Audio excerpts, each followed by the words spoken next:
មេរៀននោះតើតើមិន responsive ចឹងស្លាយមេរៀននេះតែលើគេនិយាយពី responsive អូខេ responsive អញ្ចឹងតើតើមួយនឹង responsive នេះគឺជាការធ្វើมันទៅលើ layout យើងឲ្យវា respond ទៅតាមទំហំ device ផ្សេងៗដែលយើងចង់បានអញ្ចឹងដល់ឥឡូវយើង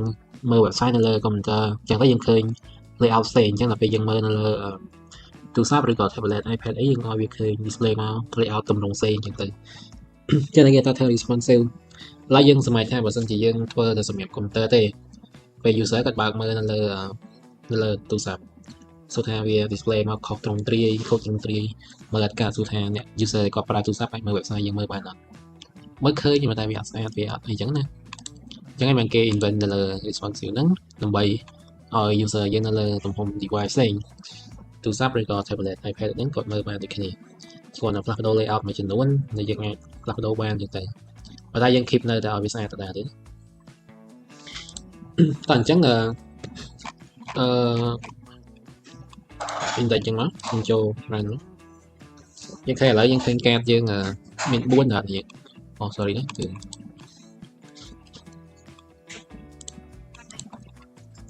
កាតយើងចំនួន4ចេះអញ្ចឹងយើងទៅទំហំទូរស័ព្ទយើងចង់ឲ្យវាទៅ display ឃើញកាតយើងតែមួយជួរទេតាមមួយកលឹមទេ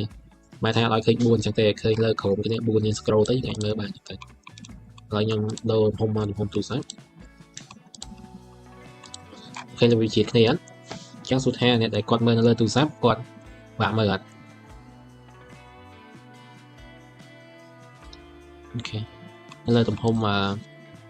iPad ម្ដងឃើញបាក់មើលអញ្ចឹងយើង design responsive យើងគិតថាធ្វើយ៉ាងណាឲ្យវា respond ទៅតាមទំហំទូរស័ព្ទផ្សេងៗឬទំហំ device ផ្សេងៗ response គឺវាឆ្លើយតបទៅតម្រូវការរបស់គេណាអញ្ចឹងឥឡូវនេះយើងដឹងហើយពីគោលបំណងនៃការធ្វើ responsive ថានេះដឹងពីគោលបំណងណាអូខេ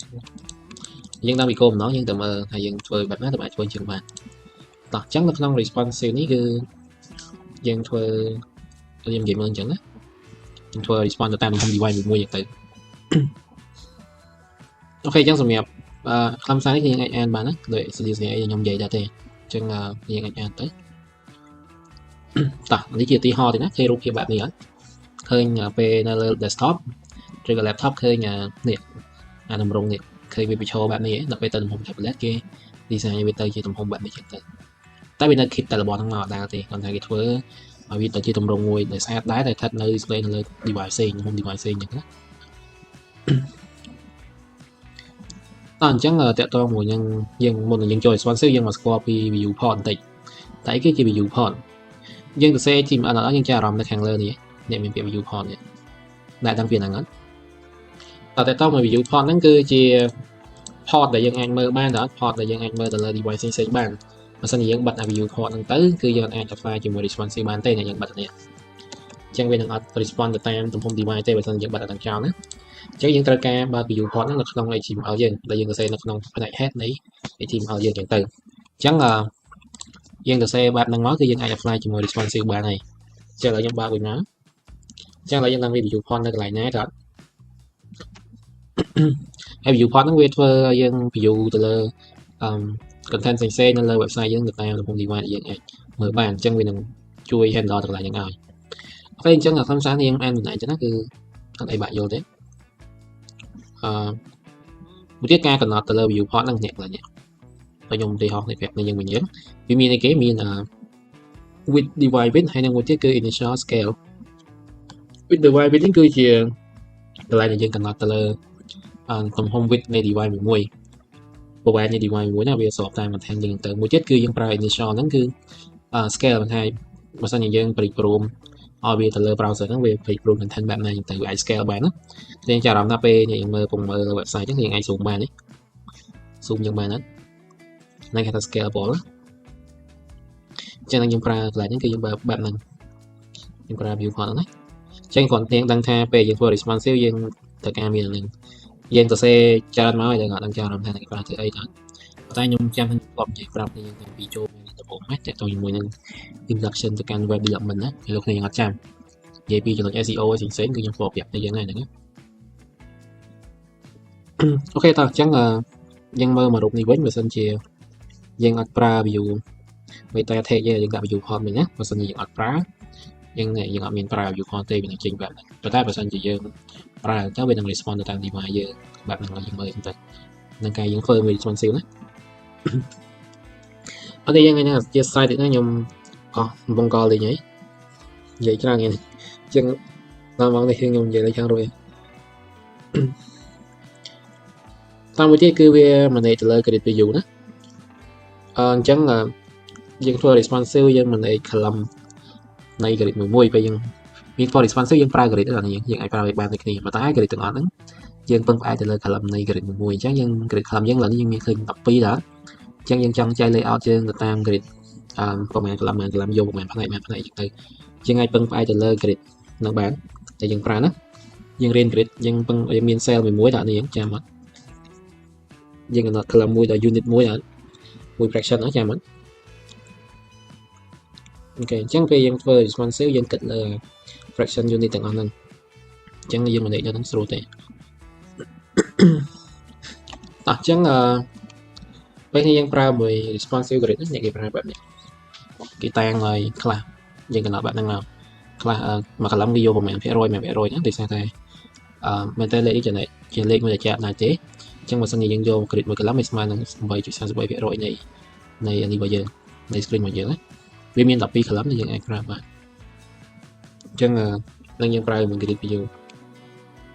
នេះយើងគាត់និយាយបន្ថែមទៅមួយនឹង grid ហ្នឹងតែពេល responsive យើងប្រើជាមួយនឹង flex មួយអីក៏បានដែរតែនេះយើងcần add grid view យើងបញ្ចូលទេតោះអញ្ចឹងយើងបានស្គាល់ពី grid ខ្លះហើយទៅមួយនឹងការប្រើប្រាស់ meta tag អីផ្សេងៗដើម្បី apply ទៅលើការធ្វើ responsive ឲ្យវាបានហ្នឹងតែយើងអត់ទាន់ស្គាល់ពីរបស់មួយទៀតដែលគេហៅថាជា query នៃ CS អញ្ចឹង query នៅក្នុង CS វាមានច្រើនវាមាន query វាមានខ្ញុំអត់ចាំដែរណាប៉ុន្តែសម្រាប់ for responsive នេះគេប្រើជាមួយនឹង media query នេះហើយឃើញអត់ media នេះអញ្ចឹង media query ហ្នឹងគឺជា syntax មួយយើងសរសេរដើម្បីឲ្យយើងអាចធ្វើ responsive ទៅតាមទំហំ device ដល់យើងអាចកំណត់ទំហំ device ទៀតយើងប្រើ max width ឬក៏ min width អញ្ចឹងទៅដើម្បីធ្វើ responsive ហ្នឹងបាន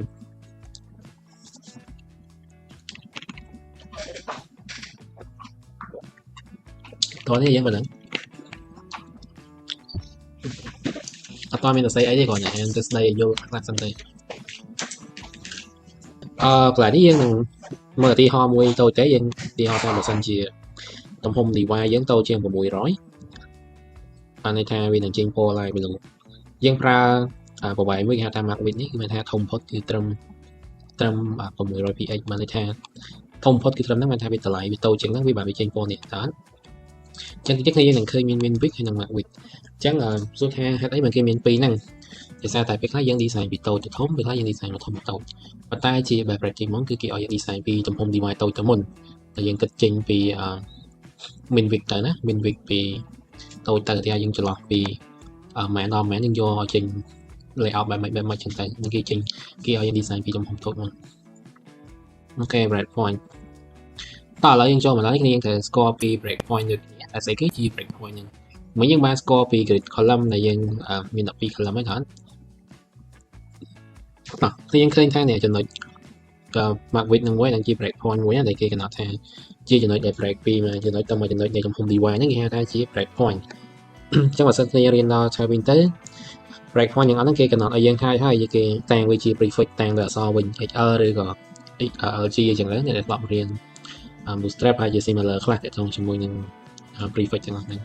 ចាឥឡូវអត់តនេះទេយើងនិយាយពី CS ហ្នឹងគឺយើងស្គាល់ break point ជាចំណុចដែល break ពីមួយចំណុចទៅមួយចំណុចនៅចន្លោះមកចន្លោះហ្នឹងគេថាចន្លោះពីទូរស័ព្ទទៅ mobile អញ្ចឹងជា break point មួយគេកំណត់មកអញ្ចឹងទៅតោះគ្នាយើងចាប់ផ្ដើមឃើញ break point ចំនួនប៉ុន្មានគ្នាឡើងហ្នឹងតោះ max width ធ្វើមែនដំបូង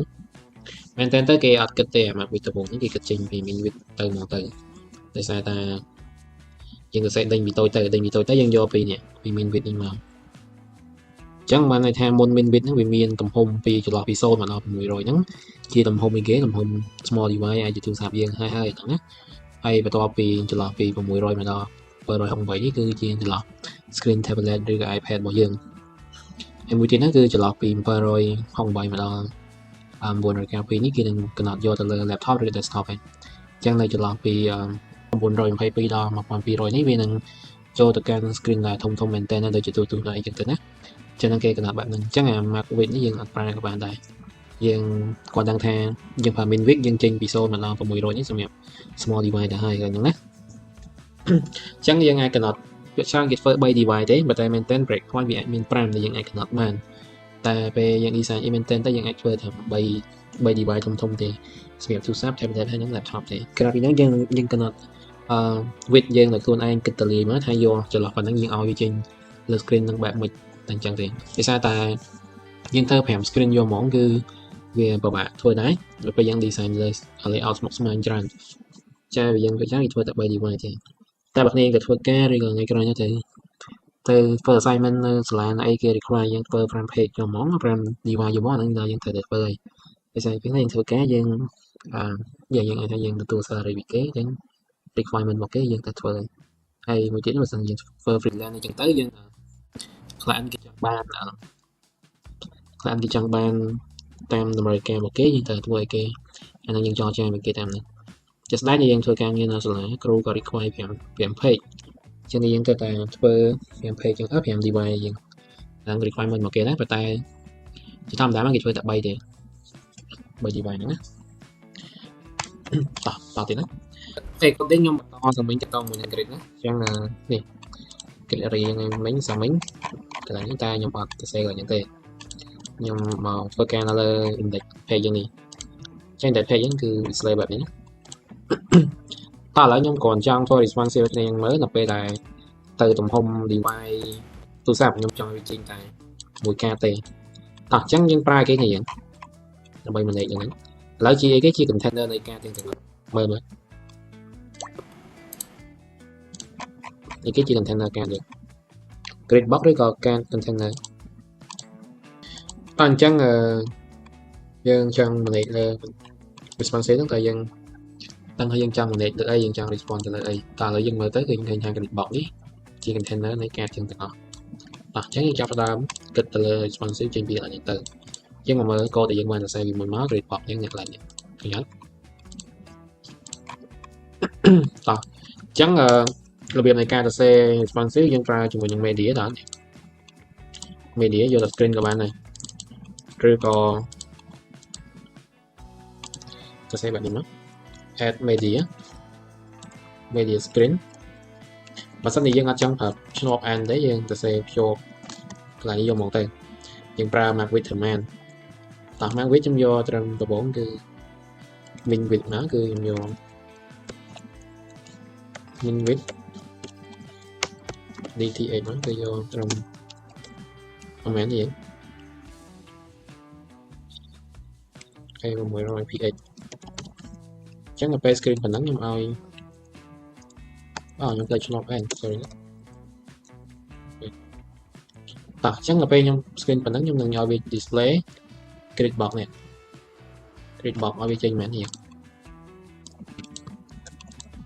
ឲ្យវាចេញតែមួយទេតើអញ្ចឹងយើងប្រើ grid template ខ្លឹមយើងមកយើងយក repeat មកយើងយកមែនយកមួយទេតើ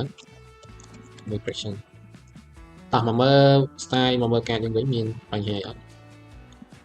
មានតើមកមើលទំហំតូច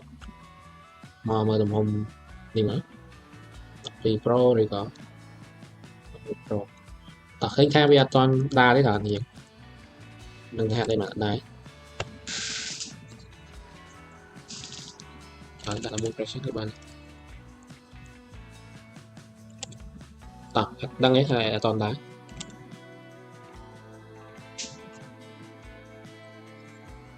ឥឡូវខ្ញុំបិទអានេះ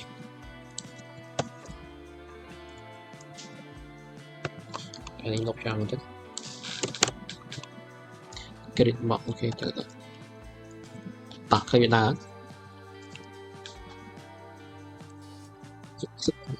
គឺហេតុអីវាដើរ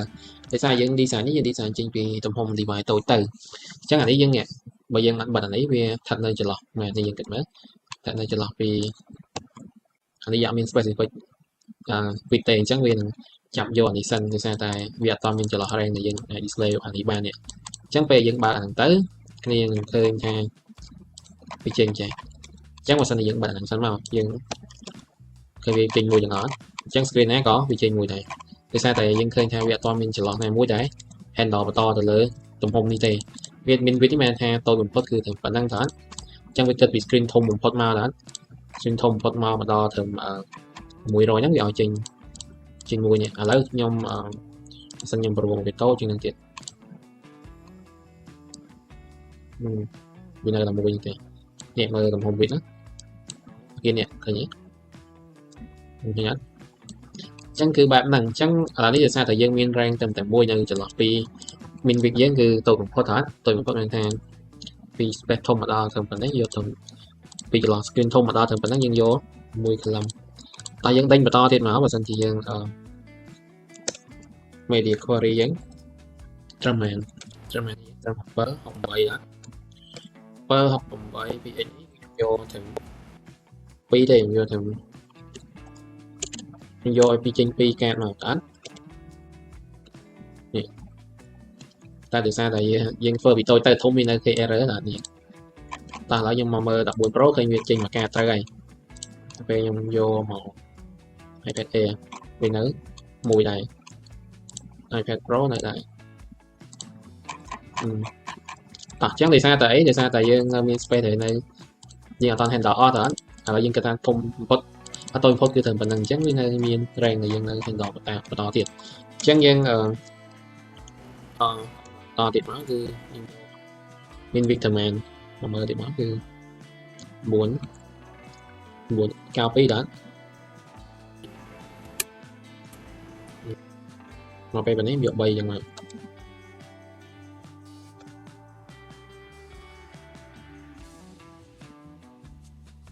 ok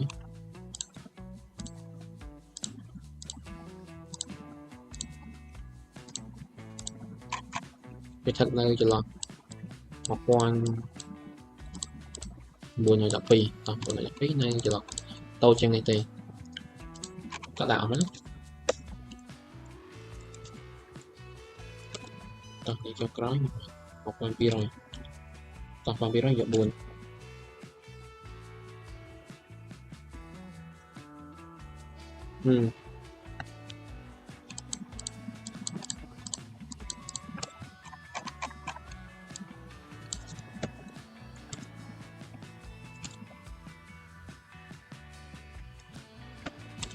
mà dính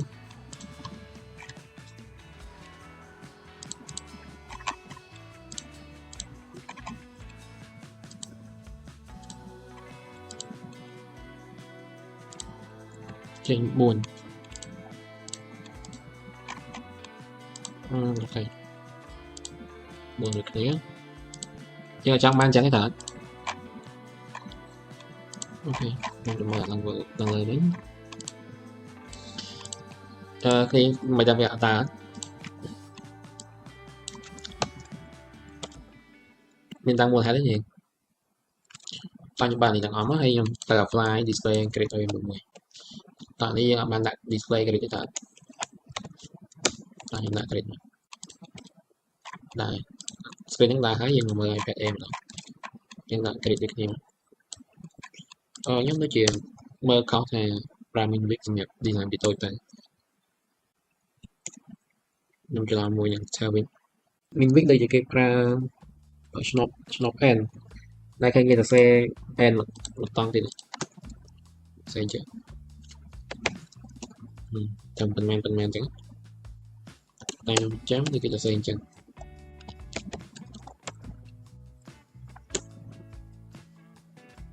ra snop pen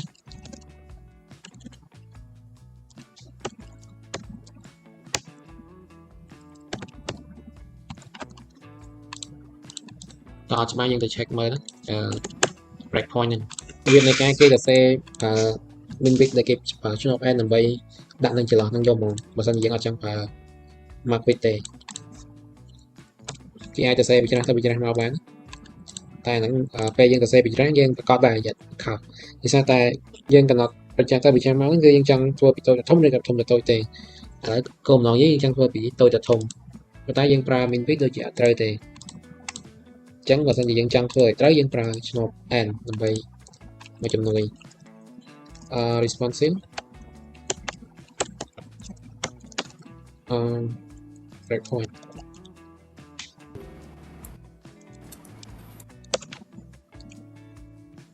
rút những vô về những mà ta W3 update đến là đa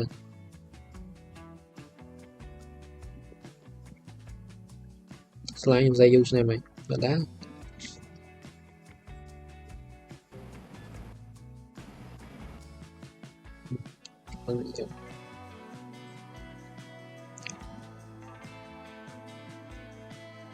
này cái pro orientation với điện này cái pro end này cái gì cái pro end snap end với điện chẳng em phải snap end với điện chẳng dân cái nào vô thường rồi học bài đi chẳng ngay cho lỏng năng gì lỏng năng chẳng ai bị chính tôi post cứ trâm và mùi rối thông post cứ trâm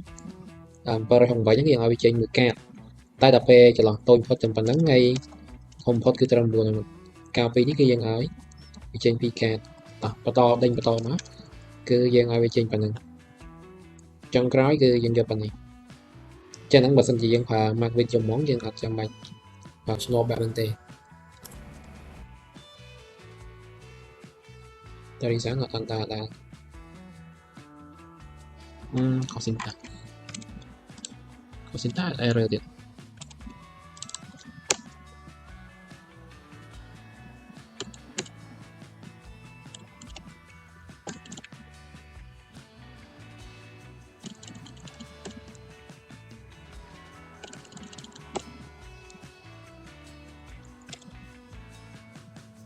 đá thì đá đó tôi sẽ không xin tạm vào tay vì upload error ấy chẳng ở đằng màu bị ấy thì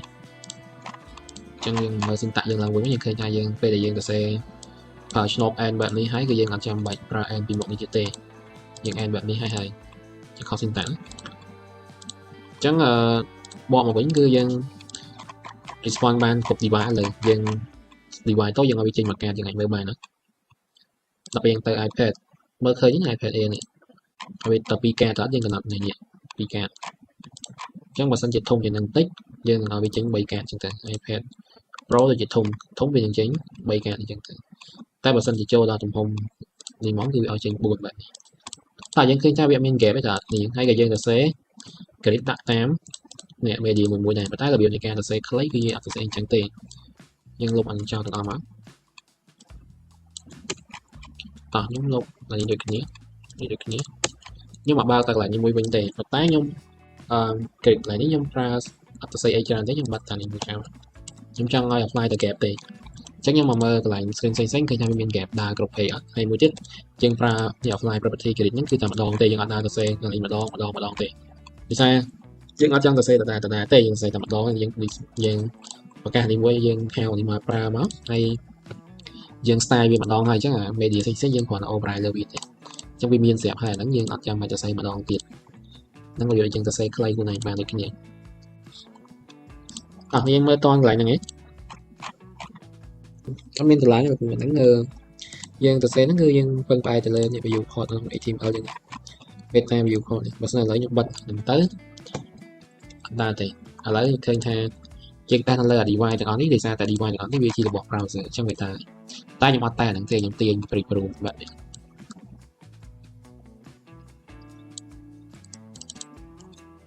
device này mình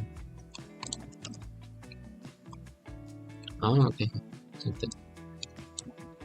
anh đang trong máy lái là của Vimian là browser kìa đây Chrome ấy cứ Vimian cô này sẽ mấy cái gì phải Braille này có Vimian cô này đang nhà Braille không muốn nhẹ qua tàu đi nè Vimian đây là của anh install từ lời extension của một việc bạn nha tôi chỉ một bài simulator này mua đây là của những anh install là nó riêng mà thôi extension những ngày này tại từ device và đây nhưng mà sai từ lọc ra đấy thì sao đây trong lọc ra đấy cứ về các thôi responsive khóc chỉ một nhầm device nó người tới đó cho em ra thì nhầm chất nhầm ra tới cái expect như vậy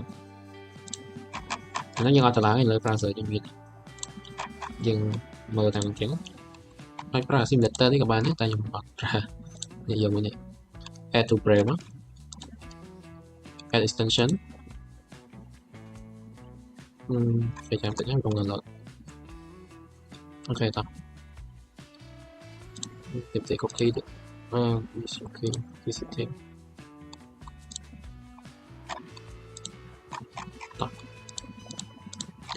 ta là trong trang ta chỉ muốn là device nhé không ra này lại lại thì nó đang chơi lại copy thì máu liền khơi